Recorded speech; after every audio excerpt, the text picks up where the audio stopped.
Bismillah, Assalamualaikum warahmatullahi wabarakatuh. Halo teman-teman, selamat datang di podcast Ruang Tenang, tempat kita ngobrol santai tentang perasaan, pikiran, dan kehidupan sehari-hari. Saya senang banget kamu mau meluangkan waktu untuk dengerin episode kali ini. Coba jujur deh ke diri sendiri, kapan sih terakhir kali kamu merasa kesal?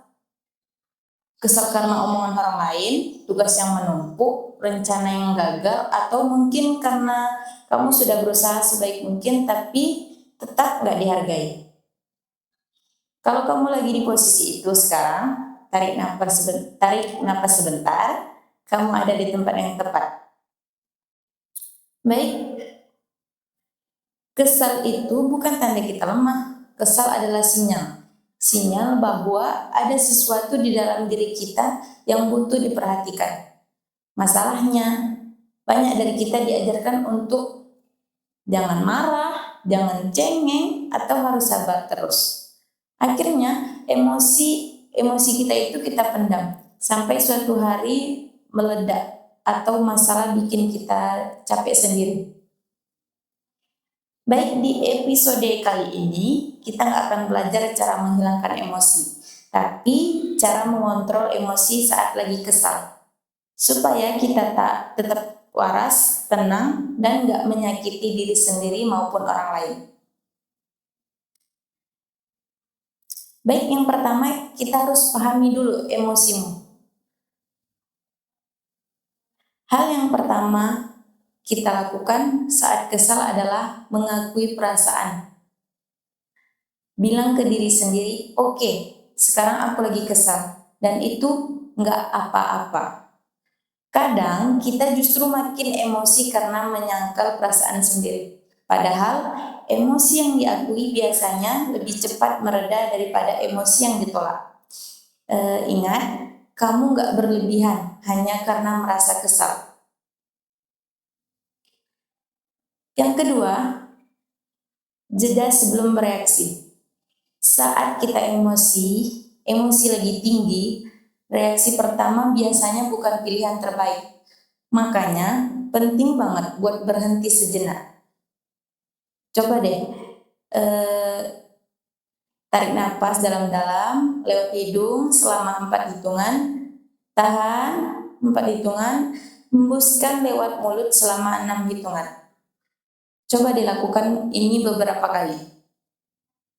Kelihatannya mungkin sepele, tapi napas itu punya kekuatan besar buat menenangkan sistem saraf kita. Dengan ini kita memberi waktu pada otak untuk berpikir, bukan sekedar bereaksi. Baik, cara ketiga, cari akar kesebelan. Setelah emosi kita mulai turun, coba tanya ke diri sendiri, aku kesal karena apa sebenarnya ya? Apa karena merasa nggak didengarkan, merasa nggak dihargai, capek tapi terus dipaksa kuat, atau kadang sumber kesal bukan kejadian hari ini, tapi akumulasi dari hal-hal kecil yang selama ini kita tahan. Dengan kita tahu penyebabnya, kita jadi lebih bijak menentukan langkah kita untuk selanjutnya. Kemudian, yang keempat, salurkan emosi dengan aman. Emosi itu energi. Kalau disalurkan, dia nggak akan mencari jalan sendiri. Kamu bisa menyalurkannya dengan cara yang sehat. Misalnya, menulis semua unek-unek tanpa disensor. Curhat ke orang-orang yang kamu percaya, atau jalan kaki, atau olahraga ringan, atau diam sebentar tanpa gangguan apapun itu. Ingat, melupakan emosi itu beda dengan melampiaskan emosi.